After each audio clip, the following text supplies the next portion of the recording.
지금 상황에서는 그러면 개인들이 포트폴리오 구성할 때 어떤 기준을 갖고 하시는 게 좋을까요? 예, 저는 우리가 이제 포트를 구성을 할 때 네. 지금을 보면서 구성을 하시는 분들이 많아요. 그러니까 지금 보면은 인플레가 온다, 인플레 시대다. 그럼 인플레에 관련된 포트를 구성하시는 분들이 많은데 그렇네요. 이게 시간이 지나면 지날수록 이게 둔화가 될 거지 않습니까? 상황이 바뀌는데. 근데 인플레 둔화 꽤 오래 걸린다며. 네. 우리 포트가 시기열이 3달짜리인지 6개월짜리인지 1년짜리인지 그걸 한번 생각해 보면 포트폴리오를 장기 투자하시는 분들 입장에서는 인플레만을 바라보면서 들어간다기보다는 인플레 이후에 있는 시나리오도 생각을 하면서 자산을 깔아야 되잖아요. 네. 근데 이제 지금 같은 케이스는 보통 대부분 다 어떻게 가냐면은 인플레 왔다면 원자재 몰려가고 그러다 이제 130불에 막 원자재 들어갔다가 꼭지 잡고 이런 케이스만, 그러니까 뒤따라 들어갔다가 항상 망하는 케이스들이 많거든요. 그래서 이제 그렇게 가실 게 아니라 미래의 시나리오들을 갖다가 지금은 아닌 것 같지만 미래에 닥쳐올 시나리오에다가 이렇게 조금씩은 좀 쟁여두는 전략들 이런 것들을 좀, 그러니까 지금을 보시는 것보다는 미래를 보면서 지금의 비중과 미래의 비중을 나눠 놓는데 시간이 가면서 지금의 걸 줄이면서 미래의 걸 올리는 그런 전략이 좀 낫지 않겠나, 그런 조언 드려봅니다. 그러면은 일단은 아까 말씀하신 것 같이 뭐 하나에 몰빵하지 마라. 네네. 몰빵하지 말고 지금 국면이 변화하는 걸 감안해서 포트폴리오 구성을 해라. 네, 그렇죠. 요거네요. 네네네. 지난번에 이제 저희 방문해 주셨을 때 주식, 채권, 원자재, 금 이렇게 얘기를 해주셨었거든요. 미래를 바라본다라고 하면 요런 것들, 요 네 가지를 다 같이 담아가면 되는 걸까요? 네. 이제 저는 그렇게 생각을 하는데, 그러니까 예를 들어서 달러를 담는다는 얘기는 생각하지 못했었던 위기 상황이 닥쳐오잖아요. 그러니까 아까 외환위기 뭐 이런 얘기도 하셨지만 그거는 언제 어떻게 닥쳐올지 아무도 몰라요. 그렇죠. 그래서 포트폴리오 일종의 보험 같은 겁니다. 보험은 다치기 전날 가입하면 제일 좋지만 그렇게 할 수가 없잖아요. 그렇죠. 언제 다칠지를 알 수가 없으니까. 그러니까 세상에 위기가 혹시라도 찾아올 수도 있다. 뭐 10년, 20년 안에 위기가 한 차례 닥쳐올 수도 있다라고 생각한다면 바닥에다가 달러를 적립식으로 조금씩 깔아놓는 거는 괜찮은 전략인 것 같아요. 다 죽을 때 혼자 뛰거든요. 그리고 이제 금이라는 놈도 아까 전에 말씀드렸던 것처럼 금이 강해지는 시나리오는 미국이라는 유일한 성장이 꺾이게 됐을 때는 금이 눈을 뜰 수가 있거든요. 물론 미국이 꺾이겠어 이제 이렇게 생각하실 수도 있겠지만 꺾일 가능성이 예를 들어 5%다라고 생각을 하시면 내 자산의 5%를 금을 까는 거죠. 그래서 그런 케이스로 이제 우리가 하나 더 바라볼 수가 있는 거고 그 외에 이제 주식 채권 같은 경우도 채권도 마찬가지예요. 금리가 올라갈 때는 채권을 하면 안 되거든요. 금리가 낮은 상황에서 예금을 묶었는데 금리가 계속 올라가면 이 예금은 손해보는 거나 다름없지 않습니까? 그래서 채권 같은 경우도 사실은 금리가 올라갈 때는 하면 안 되는데 계속 올라갈까요? 그게 아니라 언젠간 내려올 수도 있지 않습니까? 그러면 지금이야 채권의 비중을 살짝 줄여놓지만 시간이 가면 갈수록 금리가 고점이라는 인식이 강해지면 강해질수록 채권의 비중을 늘려가는 전략을 써야죠. 그러니까 지금도 많은 분들이라기보다는 조금 좀 얼리 어답터? 조금 빨리 가시려는 분들 같은 경우는 장기채를 조금씩 사기 시작을 하세요.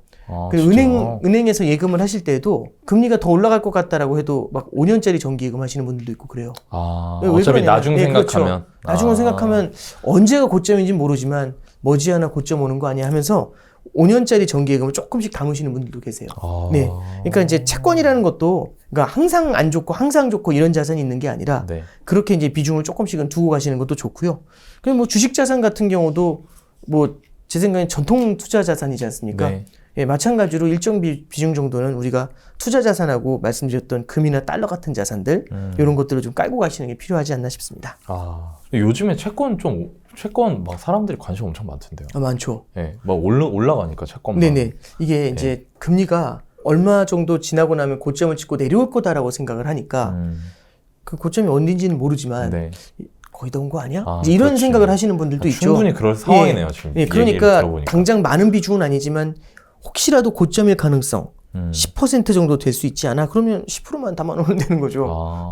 저는 그래서 미래의 가능성을 보면서 그런 자산들을 까는 게 어떠냐? 이런 제언을 드리는 겁니다.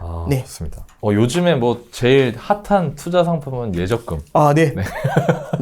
그렇죠. 저도 들었어요. 얼마 전에. 금리가 정말 제 기억 속에는 저는 이제 2010년대 30대를 보내가지고 2010년대는 저금리의 시대였잖아요. 그렇죠. 이런 예금 금리가 되게 낯설어요. 물론 어릴 때 막 학교 다닐 때 본 적은 있지만 그래서 와 진짜 이렇게 금리가 예적금 금리가 올라가기도 하는구나. 저랑 비슷한 생각 하시는 분들도 많고 예적금 현금 비중 늘리는 건 어떨까요? 저는 예적금을 우리가 이제 이게 현금이다라고 생각하시는 것보다는 이것도 하나의 투자 같은 케이스도 될 수 있다고 봐요. 왜냐하면 5%씩 주면 현금은 아니잖아요. 그러니까요. 예금금리 5% 막 나가는 것들도 네. 있는데 그러면 이제 예금도 마찬가지로 현금형 예금이랑 그다음에 약간 투자형 예금이라고 한번 생각을 해보죠. 이런 용어가 있는지는 모르겠지만 네, 네. 현금형 예금이라는 건 단기 예금입니다. 네. 초단기에다가 예금을 붙여버리는 방법이 네. 있고요. 그다음에 약간은 지금의 금리가 굉장히 높은데 이거를 그래도 오래오래 해먹을래라고 하면 긴 예금을 갖다가 건드릴 수도 있겠죠. 그래서 양쪽 끝을 가는 겁니다. 초단기하고 초장기를 이렇게 쫙 벌려버리는 케이스죠. 네, 네. 그래서 이렇게 예금 같은 경우도 우리가 분산 투자를 하는 방법들도 있어요. 다만 한 가지는 아니 그러면 그냥 긴 것만 하면 되지 않아? 근데 짧게 현금을 확보한다는 얘기는 뭐냐면 예를 들어서 금리가 높은 수준으로 오래 유지가 되면 내년이나 내후년에 어쩌면은 더 좋은 조건으로 자산을 싸게 살 수 있는 기회가 생기지 않습니까? 네, 그렇죠. 그러니까 그런 기회가 찾아왔을 때 5년짜리 예금 깨기가 굉장히 곤란하죠. 그렇죠. 예, 그런 관점에서 봤을 때는 예금 같은 것들도 우리는 분산 투자의 대상으로 고민할 수 있다. 뭐 이렇게 이제 말씀드려 볼게요. 네. 야, 진짜 현금 쓰레기란 소리 듣던 게 얼마 되지도 않았는데 진짜 완전 킹이에요, 이제. 네, 그렇죠. 올해 주식이랑 부동산 많이 떨어졌거든요. 네. 당분간 좋아질지도 잘 모르겠어요, 솔직히 분위기 보니까. 네네. 금리 인상 끝나거나 금리 인하 시작되면은 다시 주식, 부동산 괜찮아지지 않을까 기대하시는 분들이 있는데 이 부분 기대를 해봐도 괜찮을까요? 부동산을 건드리는 거는 금리만 있는 건 아닌 것 같아요. 네. 그리고 이제 금리뿐만 아니라 심리도 마찬가지로 좀 작용을 하고 있는 것 중요하죠. 같아요. 네, 그렇죠. 그리고 또 하나는 금리가 올라갈 때 부동산이 좋았던 적도 있었고요. 금리가 내려오더라도 부동산 가격이 하락한 적들도 있었고. 맞습니다. 그래서 금리만 갖고서 이게 부동산의 판을 바꿀 것이다. 이렇게 보는 거는 조금은 좀 무리가 있다라고 보고요. 네. 그때 당시에 금리를 오르고 내리고 할 때 당시에 부동산 가격이 어느 정도의 형성이 되어 있느냐. 너무 버블이라고 한다면 금리를 내려도 일본은 나중에 금리 내리는데도 부동산이 떨어졌거든요. 계속. 맞아요. 예. 그래서 우리는 이제 약간 볼 때 금리만으로 모든 걸 다 결정하려고 하시는 것보다는 금리가 예를 들어서 동결이 된다, 인하된다라고 할 때 당시에 그 자산들의 상황 이런 것들 뭐 주식으로 따지면 밸류에이션 이렇게 이제 말씀드릴 수 있겠죠. 네, 그런 것들을 한번 보시면 어떤가. 네, 그렇게 조언을 드려봅니다. 네. 저도 되게 동의합니다. 네네. 동의하고 주식 시장은 또 어떨까요? 그러니까 결국에는 주식 시장도 결국에는 그 자체의 밸류에이션 이슈인 것 같아요. 근데 한 가지 확실한 거는 경기 침체가 오면은 주가가 오른다. 이렇게 볼 게 아니라 경기 침체가 오면 네. 돈을 풀기 때문에 주가가 오르거든요. 근데 경기 침체가 왔는데 돈을 풀 수 있는 여건이 안 되면 주식 시장에는 어려울 수가 있어요. 그러니까 우리가 이제 그 과거의 패턴들을 보면은 경기 침체가 오면 주가가 오르거든요. 네, 맞아요. 그 얘기 하시는 분들 되게 그렇죠. 많은데. 그 돈을 뿌려야 되니까. 근데 지금 인플레가 이렇게 강하면 돈을 풀기가 생각보다 쉽지 않아요. 지금 돈 푼다고 하면 난리 나겠죠. 네, 그렇죠. 지금 미국에서 양적 완화한다고 하면 욕 엄청나지 않을까요? 네, 진짜 장난 아니겠죠. 그럼 물가는 하늘로 뛰겠죠.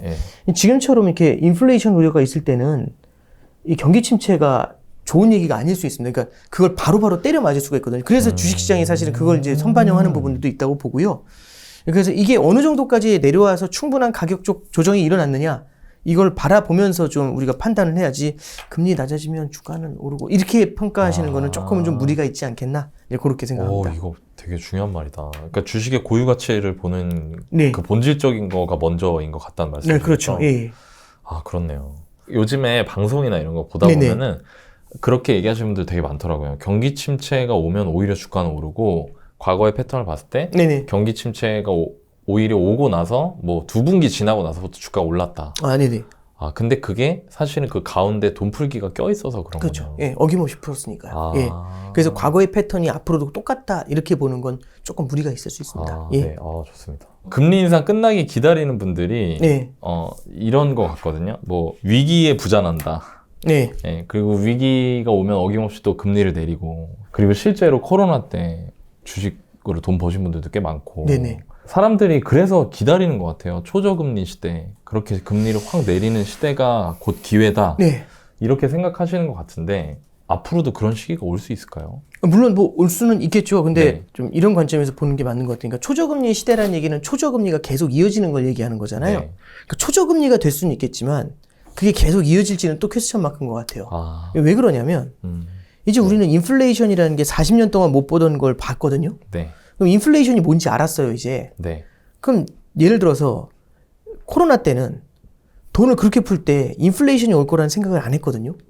왜냐하면 인플레이션을 본 적이 없으니까. 그렇네요. 근데 만약에 지금 인플레이션 다 받지 않습니까? 네. 그럼 코로나 때처럼 돈 푼다고 하면 사람들이 난리가 나지 않을까요? 미쳤냐고 하겠죠. 무서워할 것 같아요. 예, 그렇죠. 그러면 네. 진짜 코로나 때처럼 만약 그렇게 돈을 풀고 그렇게 금리를 인하하면 야, 그럼 인플레 오겠다. 이런 생각들은 많이, 결국에는 인플레이션 이런 것도 하나의 심리예요. 아. 물가가 오를 것 같으면 먼저 사야죠. 마스크 그러네요. 가격이 오를 것 같으면 입도 선매하지 않습니까? 네. 그러니까 그런 현상이 나타난다는 얘기는 뭘 말하는 거냐면 초저금리가 올 수도 있겠죠. 근데 그 초저금리를 보면서 사람들이 인플레는 없어졌어라고 봤었던 게 예전이었다면 또 오는 거 아니야? 작년에 봤던 괴물인데 그런 생각을 또 할 수도 있지 않을까요? 그래서 저는 또 올 수 있을까? 올 수 있다고 봅니다. 근데 그게 옛날처럼 초저금리가 일방향으로 계속 안정이 될까? 그건 저도 잘 모르겠어요. 네네. 그럼 맞아요, 인플레가 맞아요. 또 이게 생각보다 빠르게 도질 수도 있거든요. 네. 네. 그런 관점에서, 그러니까 이런 거죠. 그러니까 병원에 아예 안 갔던 사람이 있고 병원에 입원했는데 재발이 되는 경우들도 있잖아요. 네. 그래서 저는 재발이라는 이 추이를 한번 조금 더 보고서 판단해야 되지 않겠나 그렇게 생각합니다. 2010년대에 제가 네. 뭐 예금하거나 하면은 네. 급여 통장 만들고 그러면 이자 얼마냐고 물어보면 뭐 1.4%. 네. 근데 지금 심지어 직전에는 막 0.3% 그렇죠. 막 이랬잖아요. 네, 그랬죠. 그러니까 당연히 그때는 금리가 그냥 원래 이런 건 줄 알았었어요. 네네. 관심 없을 때는. 근데 최근에 밥 먹고 지나가는데 정기예금 특판 해가지고 막 농협에 6% 막 이렇게 붙여놓은 거예요. 6%요? 네. 그 농협이라 그런지 뭐 하여튼 네. 6% 붙여놨더라고요. 네네. 뭐 한시 판매 이렇게 해가지고. 네네네. 그거 보면서 저도 되게 깜짝 놀랐는데 네네. 그거 보면서 느꼈던 거는 초저금리가 저는 너무 당연하게 생각했는데 그게 아닐 수도 있겠다는 생각이 들어서 네네네. 더 와닿는 것 같아요. 네. 이제 옛날처럼 그냥 금리 1%, 0. 몇 프로, 1%대 금리가 뭐 5년, 10년 계속될 거라고 생각하는 거는 조금 무리일 수도 있겠다. 네네. 그렇게 생각을 해야 될 것 같습니다. 네. 부부장님 이거 처음으로 이런 경제 공부 하신 게 언제부터세요? 2004년부터 했었어요. 되게 오래되셨구나. 네네. 오래 진짜, 보긴 했는데 진짜 역시 잘 오래 보는 해야 건 아닙니다. 되는구나. 오래 봐도 잘 보는 건 아닌 것 같습니다. 네. 어떤 계기로 하시게 된 거예요? 그때 이제 은행에서 네. 창구에서 이제 펀드 판매 같은 게 시작이 될 때 네. 그때 이제 신입 직원이어서 창구 직원 하실 네, 때요? 창구 네. 직원이었는데 이제 네. 신입 직원이어서 네. 사람마다 너는 대출 네, 공부해가지고 네, 발표하고 뭐 누구는 예금 공부해서 네, 발표하고 네, 네. 뭐 이랬거든요. 네. 근데 이게 예금이나 대출이나 옛날부터 했던 거라서 이거는 사실 공부를 할 게 많지 않잖아요. 네, 그러면 네. 보통 선배들이 그거 하고 저같이 이제 좀 말단은 신입 빡센 직원이니까 거. 너는 저 펀드 한번 해봐. 그래서 이제 그때 그거 공부해가지고 발표하고 그래서 근데 신입 직원이니까 네. 잘하고 싶잖아요. 네. 그래서 좀 약간 오버해서 많이 봤었던 것 같아요, 자료를. 근데 그거 보다 보니까 재밌더라고요. 네. 이렇게 빠질 거라고 생각을 못 했는데 네, 네. 어떻게 하다 보니 여기까지 왔습니다. 진짜 대단하시다. 아닙니다. 이게 실력이 쌓이고 쌓일수록 이제 막 다양한 사람들을 만나시게 되고. 네네. 사실 04년부터 공부하셨으면 20년 된 거잖아요. 거의 그 정도 됐죠. 예. 그리고 또 은행에서 또 근무하셨고. 네. 실제로 주변에 부자들이 많으세요? 만나는 기회는 있죠. 혹시 예. 그 사람들 보면서 이래서 부자 되는구나 싶었던 거 있어요? 그러니까 되게 다양한데 네. 개인적으로는 놀랬던 케이스가 뭐냐면 네. 상대방의 말을 되게 경청을 하세요. 아. 근데 경청을 하면 네. 말을 더 많이 하게 됩니다. 왜냐면 재밌게 들어주는 것 같으니까 그렇죠. 더 많이 말을 하게 네, 돼요. 네, 그러면 네. 그만큼 더 정보를 빼내게 네. 되거든요. 네. 근데 이제 예를 들어 이런 거죠. 이 얘기는 모를 리가 없는데 네. 미국이 금리를 인상한대요. 그런가요? 뭐 이러면 네. 미국 금리 인상하는 거 모르는 사람이 있어? 뭐 이런 생각이 드는데도 네. 알고 있을 것 같은데도 막 처음 듣는 것처럼 그렇죠. 막 되게 호기심에 넘쳐서 네. 들으세요. 네. 그럼 더 이 말하는 사람도 또 뭐랄까 신이 신이 난다라기보다는 나죠. 그렇죠. 그러니까 네. 뭔가 좀 이렇게 더 얘기를 많이 해주고 네. 싶은 말이 통한다 싶으면 많이 하잖아요. 그죠. 그럼 더 많은 정보를 드려요. 음. 물론 그걸 갖고 제가 말씀드린 대로 했는지는 잘 모르겠지만 네. 그래도 경청을 한다는 거는 그만큼 상대방한테 좋은 기분을 줄 뿐 아니라 더 좋은 정보들을 많이 받아들이게 되는 되게 큰 힘이 있는 것 같아요. 네. 제가 뵀던 분들은 되게 높고 돈 많이 버시면은 무시할 것 같지만 네. 되게 고민해서 많이 들으시거든요. 네. 상대가 말을 많이 하게 하시고 네. 그랬던 것 같아요. 네.